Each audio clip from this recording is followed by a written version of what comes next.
接下来给大家讲解一下夏季联赛中我们希望出现的一种球队推进的路线。相信大家呢都有这种感觉，就是在踢球的时候，当球从你正面来的时候，你有各种处理方法，你可以把球护住，进而转身，你也可以把球护住以后造对方犯规。你把球看到球过来以后，你可以传给两边的接应的队员，也可以传给这个回传传给你球的队员。而如果你是从背身侧后方拿球的话，这是最难的情况，因为你不仅要处理好停球、转身一系列情况，还要随时防对面冲过来的人把球断掉。而这个时候对面冲过来的人一旦把球断掉，相当于直接过了一个人，我方防守力量进一步削减，并且对方可以直接进行反击，这是我们很不希望出现的情况。在有这个原则基础上呢，我希望在夏季联赛中，我们的推进路线是尽量把球交给正面面对你的人，这是一个基本原则。那么具体到这个球场上呢，比如说我方有4个后卫，我方后卫线得到球权以后，中场球员应该迅速的转身向他靠近，而不是向两边展开，期待他长传身后。我们在上一章已经证明过，我们不要打身后球，90%的情况我们会被对方直接打反击。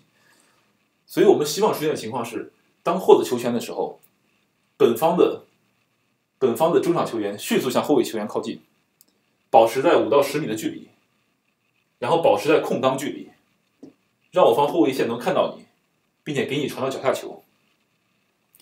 这还有一个更重要的原则，就是在我方半场传球不要有提前量。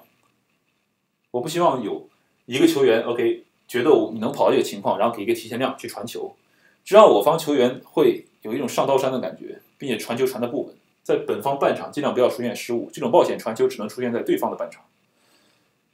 好，回到现在这个进攻推进的问题，我方后防线一旦拿到球，中场球员马上向后方球员靠近，跑出空当接应球。中场球员接到球以后，不要急于转身，不要急于过人，我们通过整体推进，后防线传出球了以后，整体会向上压上。中场球员可以通过直接传递，也可以通过直接回传给后防球员，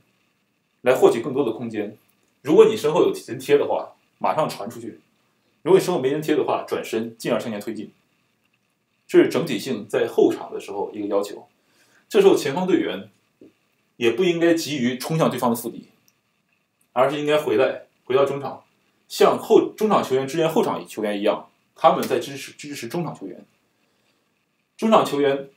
当拿到球以后，通过横传，然后更多的能通过尽量正面拿球，把球稳定的处理，交给到前锋脚下的时候，本方球员就要整体向前推进一些。前锋不要急于转身，像这种推进一层一层的，把球尽量交给正面面对球的人。举个简单的比方，比如说本方左边后卫获得球权，左边前卫和左边的后腰，包括中间的后腰和这个中后卫，应该跑出不同的空当，保持在5到10米距离来支援他。他的最佳选择是这个后腰，为什么？后腰是我们拿球最稳的人，我们球队中技术最好、拿球最稳的人，然后他的选择也更多一些。如果他已经被盯死，第二选择传给边前卫，边前卫这时候回来接你，然后他是正向面向你的，面向这个边后卫的。而边前卫如果拿了球，他如果觉得自己身后有人跟，他可以回传给边后卫，这样的话边后卫还有其他空间处理球，而他也可以选择再传给这个后腰，因为他相对于再给后腰以后，这个后腰就获得了更大的拿球的一个面积，拿球的一个视野，他可以更好的处理球。所以我们处理球的整体原则就是把球尽量交给正面面对你的人，同时我们的所有的这个3条线的距离保持在5到10米之内，而不要太急于向对方腹地直接发动这个长传进攻。希望能够进行层层推进，在我方拿到球推进以后，3条线要同时推进，